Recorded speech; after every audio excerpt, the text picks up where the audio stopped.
Okay, Bismillahirrahmanirrahim, gentlemen. I will read you about your English paper, and in this session we will actually discuss two things, and both of the things are very much important, very much important. Other than your preparation, obviously your preparation for the examination is the most important thing. If you are not prepared, if you haven't studied the syllabus and the course contents, obviously you cannot do well in the examination. So the first priority is always given to the preparation. Going through the contents, reading all the contents, and preparing yourself for the syllabus. But other than that, once you have gone through all of the course, you have studied all the chapters, you have studied all the grammar portions, and everything you have studied that. Now it is time to go and appear in the examination. Alright? So when you are going for the board examination, it is something very different from the college examinations or the local examinations. There are always some patterns, there are always some limitations, there are always some rules and regulations. And if you have prepared yourself, like for example, if you are a good runner, alright, you run very well. And if you are going for the marathon or you are going for different levels of running in Olympics or in some other games, you need to study the rules and regulations. मैं कहाँ पे दौड़ने जा रहा हूँ, कितनी race होगी, क्या ट्रेनिंग होगी. So understanding of paper rules and regulations is very much important. Now, as I told you that I will talk about two things. The first thing is we will talk about the paper pattern. Alright, what is the paper pattern of the board examination? And I will not be just telling you that what is the paper pattern, how many questions are there, alright, and what is the proportion of numbers. मैं साथ साथ आपको ये भी बताऊंगा कि how the paper is set. Paper आपका बनाया कैसे जाता है, राइट? आपका जो बोर्ड का पेपर होता है वो आपका पेपर बनता कैसे है, कहाँ से कौन सा पोर्शन उठाया जाता है, number one. And number two, I will be telling you that how you have to attempt each and every question. How you have to attempt each and every question. Not only I will be telling you how to attempt it, but I will be also telling you how to prepare yourself for each and every question. For each and every question. इस session में हम सिर्फ ये दो चीजें discuss करेंगे. उसके बाद I will provide you a template of a paper, जिसमें आपके पेपर के जितने भी सेक्शन हैं उन सारे सेक्शन का आपको मैं एक सैंपल आंसर दूंगा. ठीक है, आपने पेपर के ऊपर अपने पेपर को किस तरीके से रिफ्लेक्ट करना है. Now this is a document that is in front of you, and this document is taken from the official website of Stratton Board. Alright, and there are so many things that we will take from here. I will be reading the contents from here, and I will be explaining it to you. And जो paper setting की जो techniques हैं they are always confidential. ठीक है, किसी भी दायरे में नहीं बताया जाता कि पेपर हम किस तरीके से बनाते हैं. Alright, but I will be telling you those methods as well कि आपका पेपर जो है वो किस तरीके से बनता है. Now first of all, talking of yes, Ali, have any question? So official website होगी. Pattern code की जो advice है वहाँ से निकाल सकते हैं. Okay, now the question paper is organized into following three sections. तो कितने sections होंगे आपके पेपर के? Section A, Section B, and Section C. So direct आते हैं हम Section A पे. This section consists of question number 1 with 15 compulsory structured part questions. Structured part questions mean MCQs. So how many MCQs? 15 MCQs. Now out of those 15 MCQs, 50%, alright, 50% of the questions will be from grammar, alright, and 20% will be from the vocabulary, and 30% will be from the comprehension. What does this mean? This means that out of those 15 MCQs, 7 or 8 MCQs will be from grammar. 7 to 8 MCQs will be grammar based. Alright? And 3 questions will be vocabulary based. Alright? And there will be 4 questions, 4 MCQs from the chapters, from the book. ठीक है, जो आपने chapter का जो text पढ़ा होगा उसमें से आपके कितने एमसीक्यूज आएंगे? 4. और 3 एमसीक्यूज कहाँ से आएंगे? वोकैबुलरी में से. और आपके 7 to 8 एमसीक्यूज आएंगे ग्रामर से. ठीक है, अच्छा, आप जो आपका जो चैप्टर वाला हिस्सा है उसमें से किस तरह के क्वेश्चंस आएंगे? वो होंगे नॉलेज बेस्ड. ठीक है, उसके बाद होता है application and understanding. Knowledge 30% knowledge based, and 50% understanding based and 20% application based. अब नॉलेज बेस्ड क्वेश्चन कौन से होते हैं, अंडरस्टैंडिंग बेस्ड कौन से होते हैं और एप्लीकेशन बेस्ड क्वेश्चन कौन से होते हैं, पहले इसको अंडरस्टैंड करें। Knowledge based questions are that who rote tablets, ठीक है, इसमें आपका नॉलेज चेक किया जा रहा है, ये टैबलेट्स किसने लिखी, वर्ड्स की मीनिंग का पूछे जाते हैं, ये नॉलेज बेस्ड क्वेश्चन होते हैं, ठीक है। जब आपसे पूछा जाता है कि what is the central idea of any point, तो ये क्वेश्चन किस तरीके का होता है, अंडरस्टैंडिंग बेस्ड, अंडरस्टैंडिंग, आपकी अंडरस्टैंडिंग कितनी है, आपका नॉलेज नहीं चाहिए, आपकी अंडरस्टैंडिंग। और एप्लीकेशन बेस्ड क्वेश्चन कौन से होते हैं, जिसमें आपको ऐसे लिखने के लिए कहा जाता है, आपको एप्लीकेशन लिखने के लिए कहा जाता है, आपको एक पैराग्राफ दिया होता है, इंग्लिश में ट्रांसलेट करना होता है, या उर्दू में इंग्लिश में दिया होता है, उसको उर्दू में ट्रांसलेट करना होता है, these are called the application questions. Now out of the 15 MCQs, 3 MCQs from the book, so 4 MCQs, you know, 4 MCQs from the book, 3 MCQs from the vocabulary। अब vocabulary में किस तरीके से आते हैं, vocabulary के क्वेश्चन कहाँ से आते हैं, vocabulary के क्वेश्चन भी आपके टेक्स्ट में से ही आते हैं, कहाँ से आते हैं, टेक्स्ट में से। अब vocabulary का जो क्वेश्चन है वो 4 तरीके से पूछा जाता है, vocabulary का क्वेश्चन कितने तरीके से पूछा जाता है, एक आपको वर्ड देके उसका सिनोनिम पूछ सकते हैं, वर्ड देके उसका एंटोनिम आप पूछ सकते हैं, ठीक है। नंबर 3 वर्ड के स्पेलिंग आप पूछ सकते हैं, वर्ड दिया हुआ है उसके नीचे 4 डिफरेंट स्पेलिंग दिए गए हैं, उसमें से एक स्पेलिंग ठीक है, कुछ स्पेलिंग गलत है, इस तरह का क्वेश्चन आ सकता है। नंबर 4 आपसे ये पूछा जा सकता है कि जो वर्ड आपके सामने दिया गया है वो नाउन है या एडजेक्टिव है या वर्ब है या एडवर्ब। तो वोकैबुलरी बेस्ड क्वेश्चन आते हैं, किस तरह के आते हैं, 4 क्वेश्चन।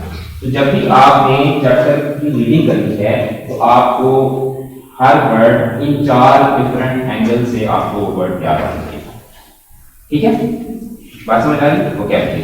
अच्छा, और जो आपके चैप्टर में से वैसे क्वेश्चन आते हैं वो किस तरीके के क्वेश्चन आते हैं, वो शॉर्ट क्वेश्चन टाइप होते हैं, किस तरीके के होते हैं, शॉर्ट क्वेश्चन टाइप। यानी लेट्स सपोज अगर आप एक चैप्टर पढ़ रहे हैं इसमें कोई एक बच्चे की कहानी जिसकी उम्र 11 साल है, ठीक है, तो उसमें क्वेश्चन आपसे आ सकता है कि Ahmed was dash years old, 11 years old, 12 years old, 14 years old।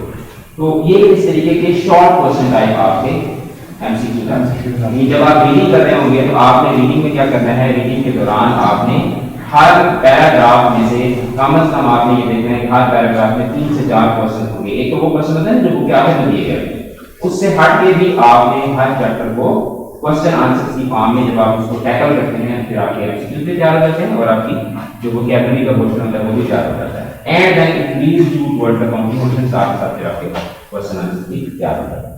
अब जो आपका ग्रामर का पोर्शन है, ठीक है, जो आपका एमसीक्यूज के अंदर जो सबसे ज्यादा चैलेंजिंग होता है और सबसे ज्यादा जिसमें बच्चे को प्रॉब्लम आती है, सर द एंड वाले क्वेश्चंस किस कैटेगरी में आते हैं? वो इसमें आते हैं, ग्रामर कैटेगरी में आते हैं, ग्रामर क्वेश्चन में आते हैं। अच्छा, इसमें आपसे आर्टिकल्स पूछे जा सकते हैं ग्रामर, ए एंड द, ठीक है। अच्छा, उसके अलावा पार्ट्स ऑफ स्पीच ये आपको पता होना चाहिए, और वर्ब्स, वर्बल्स एंड जेनेरिक्स, ठीक है। अच्छा, उसके बाद kind of sentences, situation based जो सेंटेंसेस होते हैं, ठीक है, एक्सक्लेमेटरी सेंटेंसेस हैं, डिक्लेरेटिव सेंटेंसेस हैं, इंट्रोगेटिव सेंटेंसेस हैं, असर्टिव सेंटेंसेस हैं, डिक्लेरेटिव सेंटेंसेस हैं, ये सारी टाइप्स आपको पता होना चाहिए। क्लॉज एंड फ्रेजेस का आपको डिफरेंस पता होना चाहिए और आपको कंडीशनल की तीनों चारों टाइप्स का पता होना चाहिए। अच्छा, अब नेरेशन, टेंसेस, प्रीपोजिशनल्स, ये सारी चीजें आपको फिर आगे जाके कंक्लूजन पोर्शन आते हैं। अच्छा, अब सवाल हम ये पैदा होता है कि ग्रामर से क्वेश्चन किस तरह का है, ग्रामर से क्वेश्चन किस तरह का, ग्रामर से क्वेश्चन आते हैं बेटा वो 3 तरह के क्वेश्चन आते हैं। कितने तरह के आते हैं? 3 तरह के। पहले नंबर पर तो इस तरह के क्वेश्चन आपको दे सकते हैं तो उसमें आपको 7 या 8 एमसीक्यू देंगे, वो आपको कम से कम एक एमसीक्यू इस तरह का लाजमी आएगा जिसमें वो आपको एक सेंटेंस 4 मुख्तलिफ तरीके से अरेंज करके देगा। Ali goes to school, Ali school to goes school to Ali, इस तरीके का वो आपको दे देगा और आपको कहेगा कि choose the correct sentence, choose the correct sentence. ये आपको ये है ना काइंड ऑफ सेंटेंसेस, इसमें से इस तरह का एक क्वेश्चन 100% लाजमी है, ठीक है। अच्छा, इसके अलावा आपको किस तरह के क्वेश्चन आते हैं, आपको सेंटेंस देके सेंटेंस के अंदर से एक वर्ड को या एक फ्रेज को या एक क्लॉज को अंडरलाइन करना, ठीक है। अंडरलाइन करके आपसे पूछेंगे कि ये जो वर्ड अंडरलाइन किया गया है ये सेंटेंस के अंदर क्या है, ये क्लॉज है, ये फ्रेज है, ये एडवर्ब है, ये प्रपोजिशन है। इस तरह के 2 से 3 क्वेश्चन लाजमी है। 2 से 3 क्वेश्चन इस तरह के क्या आएंगे? लाजमी है। और बाकी आपके जो 2 से 3 एमसीक्यू बनेंगे वो बनेंगे पार्ट्स ऑफ स्पीच।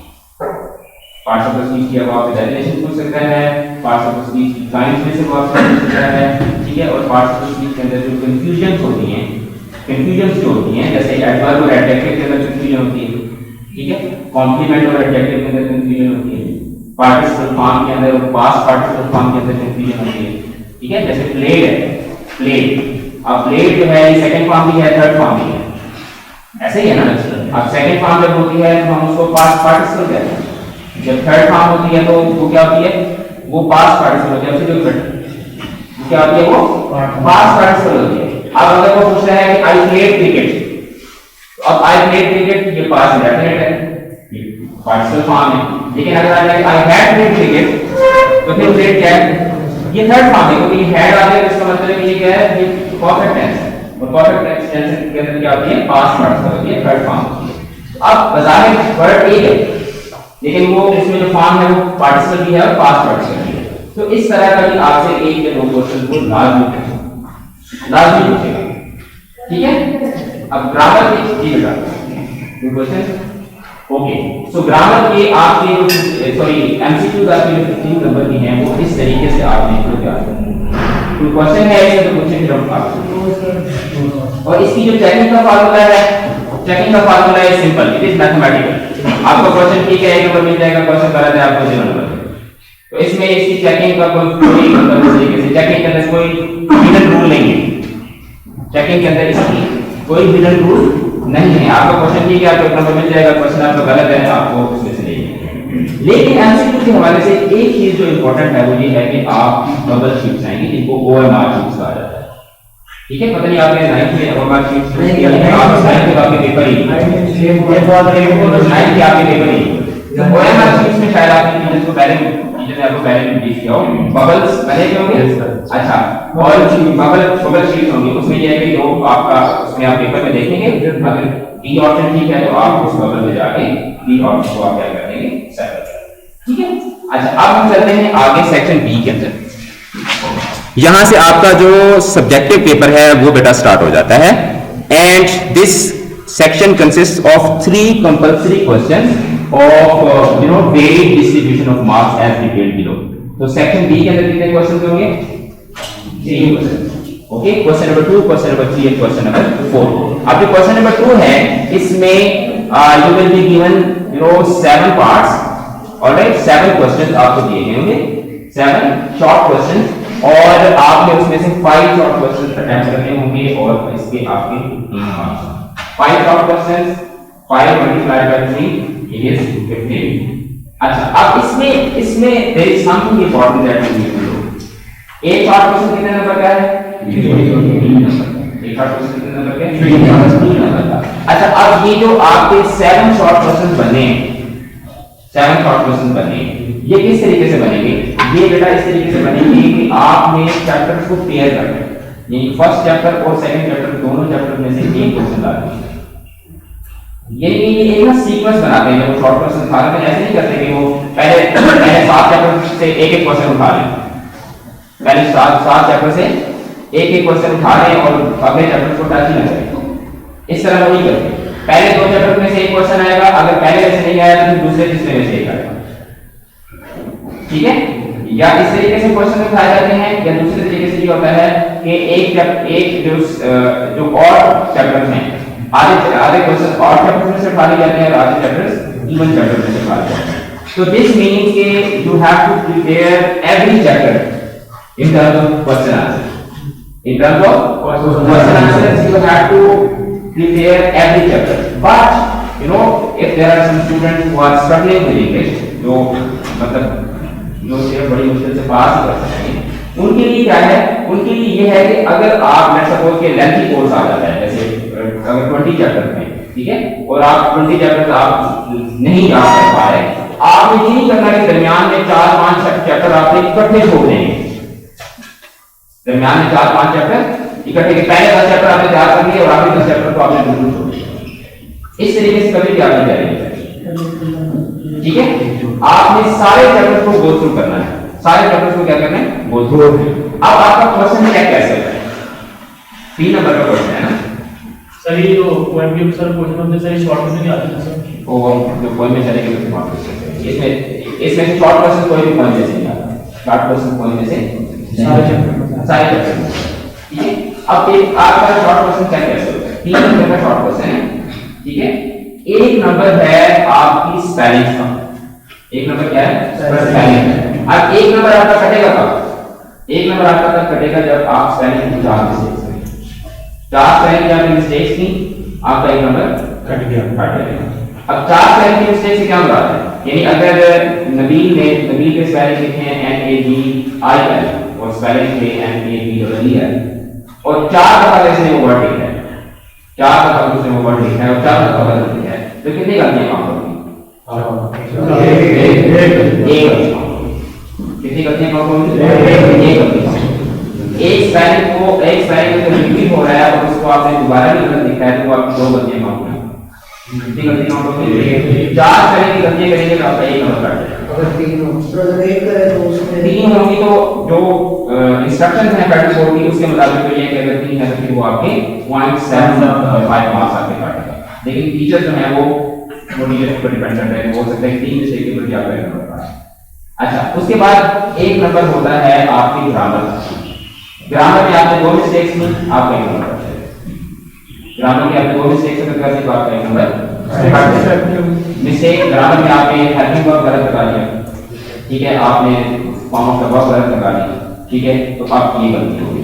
दूसरी गलती करेंगे आपका एक नंबर कट जाएगा। उसके बाद आपने जितना मर्जी अच्छा लिखा हो, 2 स्पेलिंग के आपने 2 ग्रामर की मिस्टेक्स करके एक नंबर आपका किया, ठीक है, फिर आप कहते हैं मैं सारा आंसर को ऐसा लिख के आया फिर मेरे नंबर क्यों काम हो गए, क्योंकि आपने ग्रामर को वहां पे इंपॉर्टेंस दी। और एक नंबर होता है आपके जो उस क्या उसको बोलते हैं जो उससे मीनिंग आप उसमें देना चाह रहे हैं कि वो रेलेवेंट है या नहीं है, रेलेवेंस का एक नंबर होता है, ठीक है, रेलेवेंस का नंबर ऑफ वर्ड्स का 3 नंबर का क्वेश्चन था, आपने 2 पेजेस लिख लिए तो वो भी मोर देन यहाँ पे, और अगर आपने एक लाइन लिख दिया तो वो क्या है, लेस देन यहाँ पे, ठीक है। तो आपने क्या करना है, आपने स्पेलिंग का भी ख्याल रखना है, आपने ग्रामर का सबसे ज्यादा ख्याल रखना है और आपका आंसर क्या होना चाहिए, रेलेवेंट होना चाहिए।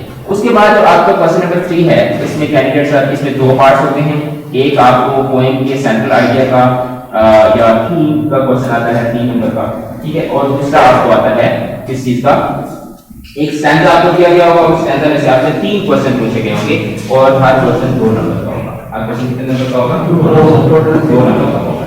यानी आप इसमें होगा क्या कि एक पॉइंट से वो आपको देंगे स्टैंजा क्वेश्चन और एक पॉइंट से आपको वो देंगे central idea theme. Central idea theme का क्वेश्चन एक पॉइंट से आएगा और उसी पॉइंट से स्टैंजा कभी नहीं देंगे, स्टैंजा कौन सी पॉइंट से देंगे, दूसरी पॉइंट से देंगे, ठीक है। तो अब यहाँ पे आपको क्या करना है कि जो स्टैंजा बेस्ड क्वेश्चंस होते हैं, स्टैंजा बेस्ड क्वेश्चन, इसमें बच्चे गलती क्या करते हैं, इसमें कोई गलती करते हैं कि उन्होंने याद की होती है समरी, हर पॉइंट की समरी याद की होती है और वो यहाँ पे भी समरी लिखना शुरू कर देते हैं। यहाँ पे आपने समरी लिखी, जो आपका स्टैंजा में जो क्वेश्चन आएगा उस स्टैंजा के अंदर से ही 3 क्वेश्चन बनेंगे, पूरी पॉइंट से क्वेश्चन नहीं बनेंगे। जो स्टैंजा आपको देंगे ना, इसमें से 3 क्वेश्चन आपके पूछने हैं, वो उसी स्टैंजा के अंदर से पूछेंगे और आपने उनका आंसर उसी स्टैंजा के अंदर से देना। अच्छा, अब स्टैंजा के अंदर से जो 3 क्वेश्चन आते हैं वो किस तरह के क्वेश्चन आते हैं, एक क्वेश्चन होगा अंडरस्टैंडिंग बेस्ड, एक होगा वर्ड मीनिंग बेस्ड और एक होगा पैराग्राफ, ठीक है। यानी वो आपसे डैफोडिल्स का एक पैराग्राफ दिया गया तो आपको पूछेंगे कि इसकी उसमें से कोई एक चीज पूछ देंगे कि इसमें वर्ड क्या कहना चाहता है, ठीक है।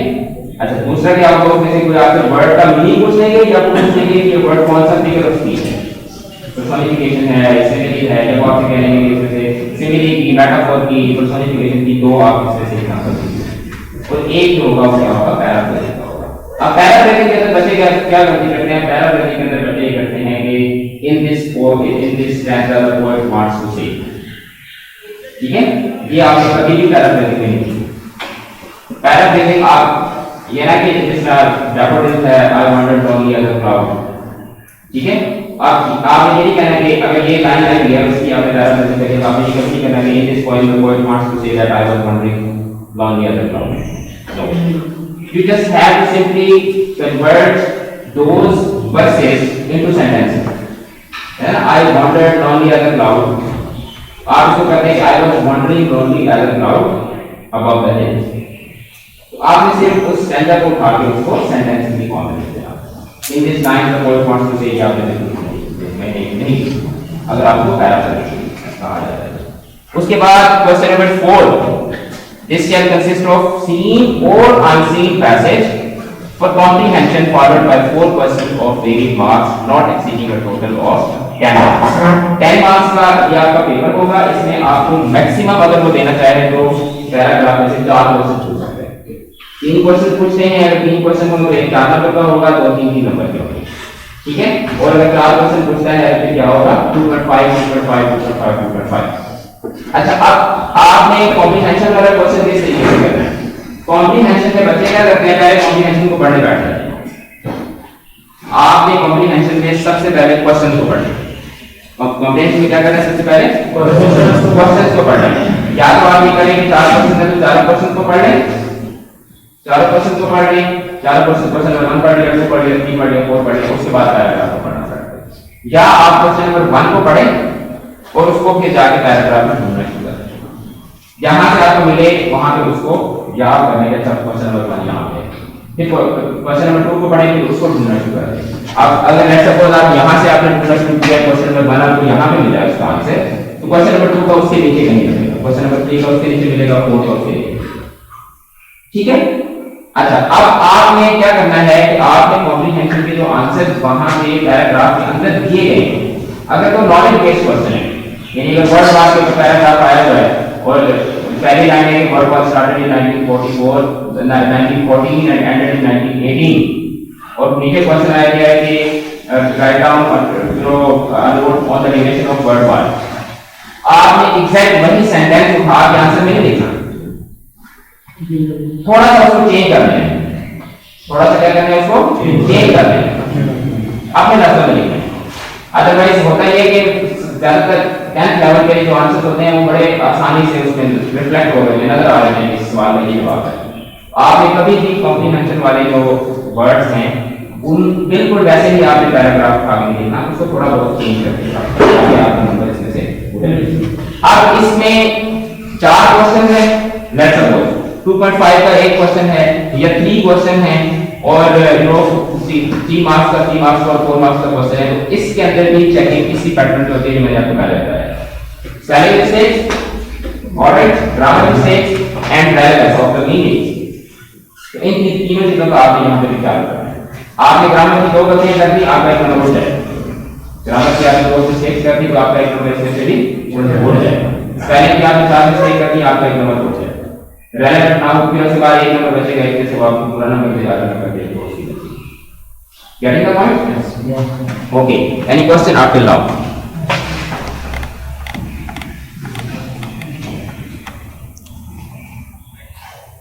Okay. Question number 5 is grammar based. Alright. Question number 5 is grammar based और इसमें 2 पार्ट्स होंगे. पार्ट A जो है ये नरेशन बेस्ड होगा जिसमें आपको 6 सेंटेंसेस दिए गए होंगे और उसमें से आपने 4 सेंटेंसेस की नरेशन चेंज करनी होगी. ये भी मैथमेटिकल हो जाए. नरेशन ठीक होगी, नरेशन के आपको भूल जाते होंगे, उसको ठीक करेंगे. 4 सेंटेंसेस हैं, 4 नंबर है, एक सेंटेंस का 1 नंबर है, उसमें से छोटी सी भी गलती करेंगे आपका सेंटेंस खराब हो जाएगा, गलत हो जाएगा. इंट्रोगेटिव सेंटेंस था, आपने क्वेश्चन मार्क नहीं लगाया, ठीक है, जब आपने उसी नरेशन को चेंज किया, डायरेक्ट को इनडायरेक्ट में किया, इनडायरेक्ट को डायरेक्ट में किया और आपने उसका क्वेश्चन मार्क नहीं लगाया तो आपका क्वेश्चन गलत हो जाएगा. यहां पे तो हम ठीक कर देंगे, चलो यार तो पास हो जाएगा. पहली मिस्टेक कर दी, गलत. ये नॉक आउट सिस्टम होता है. एक नंबर है सेंटेंस का, उसमें से एक भी गलती करोगे तो आपका सेंटेंस गलत हो जाएगा. एक भी गलती करोगे, ठीक है. इसमें आपने परफेक्टली आपने लिखना है. फिर उसके बाद जो आपका नंबर 2 है, इसमें देयर आर 4 प्रीपोजिशनल फ्रेजेस. ठीक, आप 6 आपको दी गई होंगी जिसमें से आपने 4 प्रीपोजिशनल फ्रेजेस को, जिसको फ्रेजल वर्ब हम कहते हैं, उनको आपने अपने वर्ड के अंदर यूज करना. तो इसमें भी अगर आप सेंटेंस गलत बनाएंगे, सेंटेंस के अंदर कोई मिस्टेक करेंगे, एक छोटी सी मिस्टेक करेंगे तो आपका पूरा सेंटेंस गलत हो जाएगा. उसके बाद question number 6 and it is the most important question, that is letter writing. ठीक है, ईदर एप्लीकेशन और formal yes sir formal letter formal letter, informal आपने 9th में किया था और अभी 10th में आप करेंगे फॉर्मल लेटर। इसके होते हैं 8 नंबर। कितने नंबर होते हैं? 8 नंबर। 8 में से आधा नंबर है एग्जामिनेशन हॉल। एग्जामिनेशन हॉल लिखेंगे आधा नंबर मिलेगा। सिटी एबीसी करेक्टली लिखेंगे आधा नंबर मिलेगा, ठीक है। उसके बाद आप डेट डालेंगे करेक्टली आधा नंबर मिलेगा। उसके बाद आप सैल्यूटेशन यानी सर या मैडम लिखेंगे तो उसका आपको आधा नंबर मिलेगा। उसके बाद आपकी है बॉडी। बॉडी के अंदर आपके 3 पैराग्राफ होने चाहिए। पैराग्राफ नंबर 1 जो है ये ओपनिंग का है जिसमें 1 से 2 सेंटेंसेस। कितने सेंटेंसेस? 1 से 2। इसके टोटल 5 मार्क्स होते हैं बॉडी के। बॉडी के कितने मार्क्स होते हैं? 5 मार्क्स होते हैं। 2 सेंटेंसेस ओपनिंग के, ठीक है। 3 to 6 सेंटेंसेस मेजर बॉडी के जिसमें आप ऑब्जेक्टिव ऑफ द लेटर आप लिखते हैं और उसके बाद कंक्लूजन के या क्लोजिंग के 1 और 2 सेंटेंसेस होते हैं, ठीक है। अब इसमें 2 सेंटेंसेस आधे नंबर का एक सेंटेंस। पहला सेंटेंस ठीक लिखा, ऊपर वाला आपने पूरा ये भी लिख लिया, ये भी लिख लिया, ये 1 2 नंबर ये हो गए, ठीक है। 2 नंबर ये हो गए। उसके बाद आपने एक सेंटेंस ठीक लिखा 2.5 हो गए। 2 सेंटेंस ठीक लिखा 3 हो गए। उसके बाद ये 3 सेंटेंसेस हैं, 6 सेंटेंसेस हैं तो इसमें 6 सेंटेंसेस में से हर सेंटेंस आधे नंबर का है, ठीक है। तो 3 नंबर ये हो गए, 1 और 3 4 और फिर ये एक नंबर के ये 2 सेंटेंसेस होंगे, यानी आधे नंबर का एक सेंटेंस है। टोटल सेंटेंस कितने हैं? 2 6 और 2 8। 6 और 2 8 और 2 10 सेंटेंसेस। हर सेंटेंस आधे नंबर का, 5 नंबर का आपकी बॉडी होती है। उसके बाद योर सिंसियरली या ट्रूली या फेथफुली लिखने का आधा नंबर है और XYZ का आधा नंबर है। लेकिन अगर आप बॉडी नहीं लिखते, बिल्कुल लिखते नहीं, बहुत ज्यादा सियाने हैं मेरी तरह, आप कहते बस मैं ये ऊपर वाला लिख के दरमियान वाला खाली छोड़ के XYZ लिख के मेरे 3 नंबर आ जाएंगे, 3 नंबर नहीं मिलेंगे, ठीक है। कैंडिडेट्स आर रिक्वायर्ड टू, अच्छा ये उसके बाद दूसरी चीज यहां पे उन्होंने मेंशन नहीं किया हुआ, आपको ये 5 ये जो 3 नंबर है ना बॉडी लिखने के, यानी कि examination hall, city ABC, DS date डालना, डीएस सर उसमें लिखे XYZ लिखना, ये तो बड़ा आसान है ना। अगर आपने दरमियान में बॉडी नहीं लिखी तो आपको वो 3 नंबर नहीं मिलेंगे। आपको वो ये वाले 3 नंबर का मिलेंगे अगर आपने साथ बॉडी नहीं तो आप सारे गलत लिख के आ रहे। ये सारे 5 नंबर आपके सारे के सारे गलत होते हैं, लेकिन अगर आपने इसको लिखा होगा तो फिर आपको ये वाले नंबर ऊपर वाले मिलेंगे, ऊपर और नीचे वाले, ठीक है। अगर ये नहीं लिखेंगे तो फिर आपको खाली ये लिख के आ जाएंगे तो फिर उसके नंबर आ जाएंगे। उसके बाद लास्ट क्वेश्चन है that you have to write an essay out of the 3 topics 150 to 200 words. अब यहां पे जो चीज समझाने वाली है वो ये है कि 150 to 200 वर्ड्स, क्या वहां पे हम बैठ वर्ड्स को गिनेंगे? No, we can not do that. Normally होता है कि हम जो एक सेंटेंस लिखते हैं उसमें 7 to 9 वर्ड्स, कितने वर्ड्स होते हैं? 7 to 9 वर्ड्स होते हैं। ऐसे एक सेंटेंस है, ऐसे में अक्सर एक सेंटेंस नहीं लिखते ना कि I am a boy, my name is Ali, इस तरह के सेंटेंसेस नहीं होते, लेंथी सेंटेंसेस होते हैं ना, लेंथी सेंटेंसेस होते हैं। तो 7 to 9 सेंटेंसेस ऑन एवरेज होते हैं सिंपल सेंटेंसेस, 7 to 9 वर्ड्स होते हैं। और लेंथी सेंटेंस हो तो उसके अंदर जो है वो 13 to 15 वर्ड्स होते हैं। अगर तो आप 13 to 15 वर्ड्स वाले सेंटेंसेस लिख सकते हैं, कि आप अच्छे स्टूडेंट हैं, आपके यहाँ पे कीबोर्ड वगैरह में अगर आपके अच्छे नंबर आते हैं, दिस मींस कि यू राइट लेंथी सेंटेंस। आपने क्या करना है कि अगर ऑन एवरेज अगर हम बनाएं तो 10 वर्ड्स अगर एक सेंटेंस में होते हैं तो दिस मींस कि आपके कितने सेंटेंसेस का ऐसा लिखना है आपने? 15 to 20 सेंटेंसेस, 15 to 20 सेंटेंसेस। अगर आप 15 सेंटेंसेस लिखते हैं तो 15 मल्टीप्लाई बाय 10 150, 20 मल्टीप्लाई बाय 10 200। तो आपने वहां पे कुछ सेंटेंसेस को गिनना है। अगर आपने 15 to 20 सेंटेंसेस आपने लिखे हैं, ठीक है, तो दिस मींस के आपका ऐसे जो है वो वर्ड्स की लिमिट के हिसाब से